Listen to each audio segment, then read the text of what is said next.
శ్రీ గురుభ్యో నమః. కార్తీక పురాణం 26వ అధ్యాయం.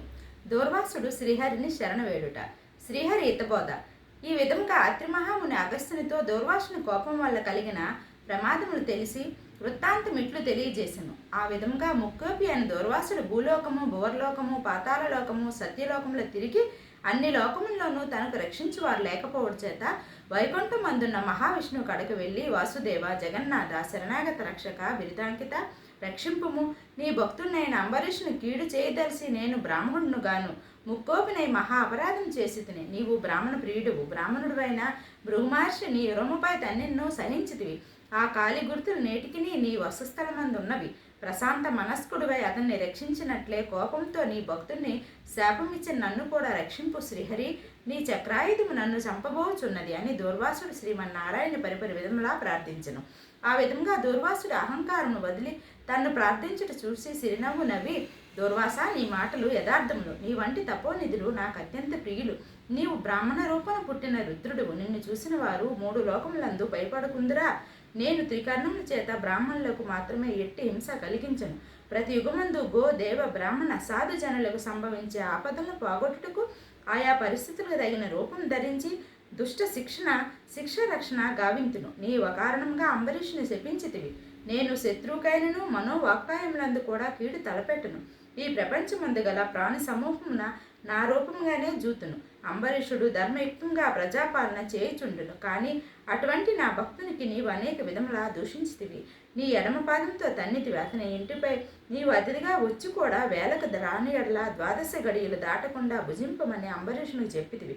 అతడు వ్రతభంగమునకు భయపడి నీ రాకకే చూసి జలపానం మాత్రమే చేసిను. అంతకంటే అతడు అపరాధం ఏమీ చేయలేదే. చతుర్వర్ణముల వారికి భోజన నిషిద్ధ దినములందు కూడా జలపానము దాహశాంతికిని పవిత్రతకును చేయదగినదే కదా. జలపానం అనరించిన మాత్రమున నా భక్తుని దూషించి శపించితివి. అతడి వ్రతభంగమునకు భయపడి జలపానం చేసినాడు. కానీ నిన్ను అవమానించుటికి చేయలేదే. నీవు మండిపడుచున్న బ్రతిమాలి నిన్ను శాంతింపజేసిన ఎంత బ్రతిమాలను నీవు శాంతింపనందున నన్ను శరణవేడును. నేనప్పుడు రాజు హృదయంలో ప్రవేశించినాను.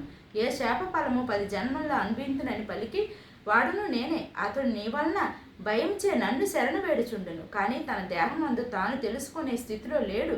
నీ శాపం అతడు వినలేదు. అంబరీషుడు నా భక్త కోటిలో శ్రేష్ఠుడు, నిరపరాధి, దయాశాలి, ధర్మతత్పరుడు. అటువంటి వానికి అకారణంగా దూషించితివే. అతన్ని నిష్కారణంగా శపించితివి. విసారింపకము. ఆ శాపములు లోకోపకారముకే నేనే అనుభవింతును. అది ఎట్లనినా నీ శాపములో మొదటి జన్మ మత్స్య జన్మ. నేను ఈ కల్పం మనువును రక్షించు నిమిత్తము సోమకుడని రాక్షసుని చంపుటకు మత్స్య రూపం ఎత్తిదును. మరికొంత కాలమునకు దేవదానములు క్షీరసాగరమందు మదించుటకు మందర పర్వతమునకు కవ్వముగా చేయుదురు. ఆ పర్వతం నీటిలో మురుక్కుండా పూర్ణరూపమున నా వీపు మోయును. వరాహ జన్మమెత్తి హిరణ్యాక్షుని వధింతును. నరసింహ జన్మమెత్తి హిరణ్యకర్షముని చంపి ప్రహ్లాదుని రక్షిద్దును. బలిచే స్వర్గము నుండి పారద్రోలబడిన ఇంద్రుని తిరిగి స్వర్గం అప్పగించును. వామన రూపమెత్తి బలిచక్రవర్తిని పాతాళ లోకమున తొక్కివేతును. భూభారమును తగ్గించుటకు క్షత్రియులను జంప బ్రాహ్మణుడివై జన్మించి భూభారం తగ్గింతును. లోకకంటకుడు ఉన్న రావణుని చంపి లోకోపకారం చేటుకు రఘువంశము రాఘునిపై జన్మింతును. పిదప యదువంశమున శ్రీకృష్ణుడిగా, కలియుగమున బుద్ధుడుగా, కలియుగాంతమ విష్ణుచిత్తుడుగా, విప్రుని ఎంట కల్కి అను పేరున జన్మించి అశ్వరుడే పరిభ్రమిస్తూ బ్రహ్మద్వేషులుగా అందరూ ముట్టబెట్టుదును. నీవు అంబరీషును శాపరూపం వచ్చిన 10 జన్మలు ఈ విధంగా పూర్తి చేయుదును. ఇట్లు నా దశావతారములు సదా స్మరించి వారికి సమస్త పాపములు హరింపజేసి వైకుంఠ ప్రాప్తి నొందును. ఇది ముమ్మాటికి సత్యం.